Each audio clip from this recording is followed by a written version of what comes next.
और वहीं आपको बता दें, हिमाचल प्रदेश में सर्दी के मौसम में गर्मी रिकॉर्ड तोड़ने लगी है। आलम यह है कि बीते 4 दिनों के भीतर प्रदेश के 5 स्थानों में नवंबर महीने में ऑल टाइम हाई टेम्परेचर दर्ज किया गया है। हालांकि 11 और 12 नवंबर को जिला चंबा, कांगड़ा और लाहौल स्पीति के कुछ इलाकों में हल्की बारिश हो सकती है। ऐसे में आने वाले 4 से 5 दिनों तक प्रदेश में ऐसे ही तापमान बने रहने की संभावना है। इसके बाद तापमान में हल्की गिरावट दर्ज की जा सकती है। तापमान सामान्य से ऊपर रहने की संभावना बरकरार है। प्रदेश सरकार व्यवस्था परिवर्तन से आत्मनिर्भर हिमाचल प्रदेश बनाने का सपना कर रही है साकार। वादा किया, वादा निभाया। 15 माह में 5 गारंटियां पूरी। पहली कैबिनेट में ओपीएस को मंजूरी प्रदान कर पहली गारंटी को पूरा किया। 1,36,000 कर्मचारियों की आस हुई पूरी। दूसरी गारंटी को पूरा कर इंदिरा गांधी प्यारी बहना महिला सुख सम्मान निधि योजना के अंतर्गत 18 वर्ष से अधिक उम्र की पात्र महिलाओं को हर महीने दिए जा रहे 1,500 रूपए। लगभग 2,37,000 अन्य महिलाओं की मासिक पेंशन भी 1,150 रूपए से बढ़ाकर 1,500 रूपए की। 680 करोड़ रुपए की राजीव गांधी स्टार्टअप योजना की शुरुआत कर तीसरी गारंटी के अंतर्गत ई टैक्सी खरीदने और निजी भूमि पर सोलर पैनल लगाने के लिए 50% अनुदान। राजीव गांधी स्टार्टअप योजना के तीसरे चरण में किसानों को प्राकृतिक खेती से जोड़ा जाएगा।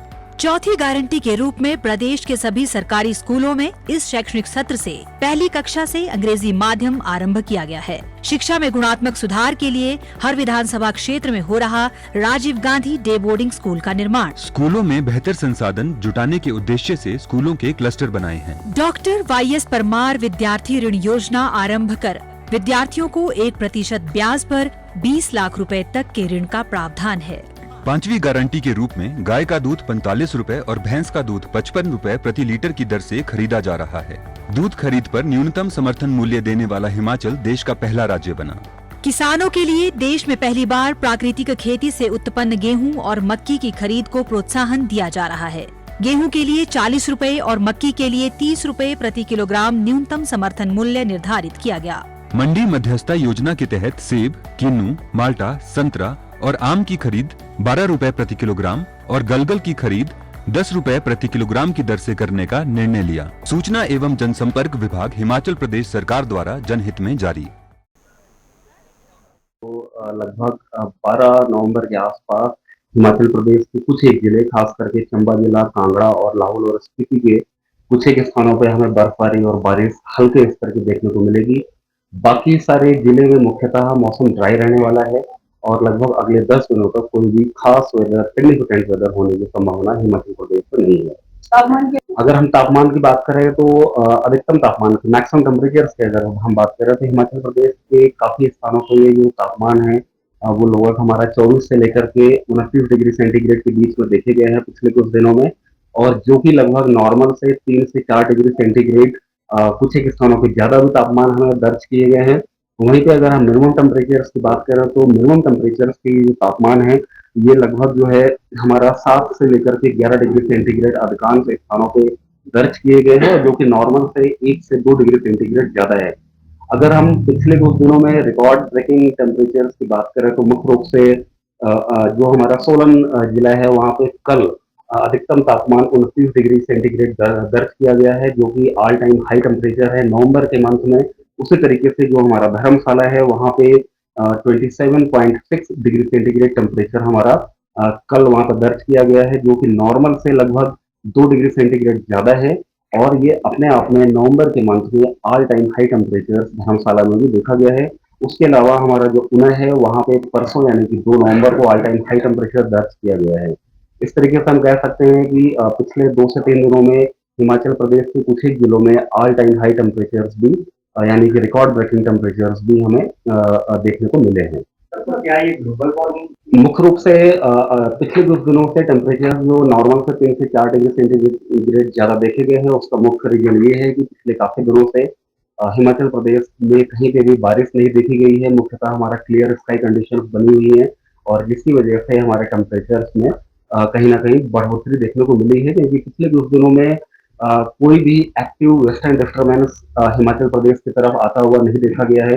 जब भी कोई पश्चिमी विक्षोभ आता है जिसकी वजह से हमें यहाँ पे बारिश और बर्फबारी देखने को मिलती है और टेम्परेचर में गिरावट दर्ज की जाती है, जो कि पिछले कुछ दिनों में देखने को नहीं मिला है। इसी वजह से टेम्परेचर्स में बढ़ोतरी हुई है हिमाचल प्रदेश के अधिकांश स्थानों पर। ऐसा क्या रीजन है इस तरह से नवंबर के मध्य वेस्टर्न डिस्टर्बेंस देखिए हमेशा ही नॉर्मली जो है वो एक वेदर सिस्टम होता है जो कि पश्चिम से यूजुअली ईरान या इराक के आसपास उसका फॉर्मेशन होता है और वो पूर्व की तरफ अफगानिस्तान और पाकिस्तान से होते हुए इंडिया के जो उत्तरी हिस्सा है यानी जम्मू कश्मीर और हिमाचल प्रदेश से होते हुए आगे की तरफ बढ़ता है।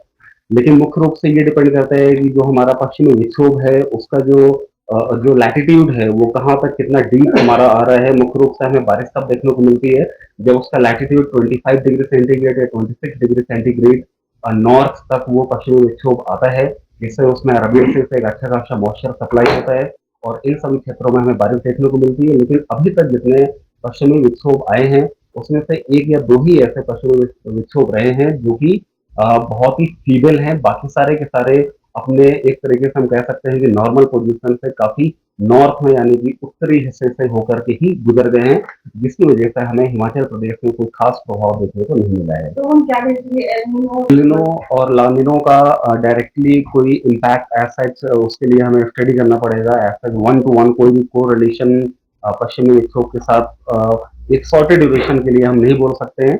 लेकिन हाँ, पश्चिमी विक्षोभ हमारे लगातार बनते रहते हैं, उसका एक फिक्स साइकिल होता है। लेकिन वही है कि वो अपने नॉर्मल पोजीशन से काफी ज्यादा नॉर्थ में यानी कि हिमाचल प्रदेश के उत्तरी हिस्से हैं या फिर जो हमारा लद्दाख का इलाका है वहीं से होकर के गुजर जा रहे हैं। वो दक्षिण में जैसे ही नीचे की तरफ आने चालू होंगे हमें वेदर एक्टिविटीज हिमाचल प्रदेश में देखने को मिलेगी, साथ ही टेम्परेचर में गिरावट भी देखने को मिलेगी। मुख्य रूप से अगर हम टेम्परेचर्स की भी बात करें, जो ये बढ़े हुए टेम्परेचर चल रहे हैं लगभग 7 नवंबर तक यानी कि अगले 3 दिनों तक ये टेम्परेचर्स में इसी रेंज में चलते रहेंगे, कोई खास बदलाव होने की संभावना नहीं है। लेकिन 8 नवंबर के बाद से हिमाचल प्रदेश के अधिकांश स्थानों में 2 से 3 डिग्री सेंटीग्रेड की टेम्परेचर्स में मैक्सिमम टेम्परेचर्स में और मिनिमम टेम्परेचर्स में दोनों में गिरावट हमें देखने को मिलेगी। 2 से 3 डिग्री सेंटीग्रेड की गिरावट होने के बाद भी ये टेम्परेचर अपने नॉर्मल या नॉर्मल से 102 डिग्री सेंटीग्रेड फिर भी ज्यादा ही बने रहने की पूरी संभावना है। तो हम कह सकते हैं कि स्थानों पर जैसे कि मैंने बताया कि हमारा ऊना है, धर्मशाला है, सोलन जिला है और उसी तरीके से भुंतर में भी 1 नवंबर को all time high maximum temperature